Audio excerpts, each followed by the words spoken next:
If you want to log into Grammarly quickly and get straight to your dashboard, this video will walk you through the process step by step. Whether you use Grammarly for writing support, grammar checks, or editing documents, signing in correctly is the first step to accessing all your tools and account settings. And if this tutorial helps, make sure to hit the like button and subscribe for more easy software guides. First, open your browser and go to app.grammarly.com, or you can use grammarly.com/signin.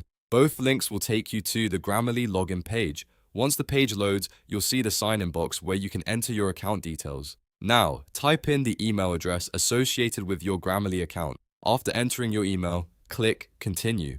This takes you to the next step of the login process, where Grammarly will ask for your password. Carefully type your password into the password field, then click Sign In. If you prefer, Grammarly also gives you faster login options. At the bottom of the sign-in box, you may see buttons to continue with Google, Apple, or Facebook. If your Grammarly account is connected to one of those services, you can use that option to sign in without typing your password manually. After you enter your details or use one of the quick sign-in options, Grammarly will verify your account and redirect you to your main dashboard.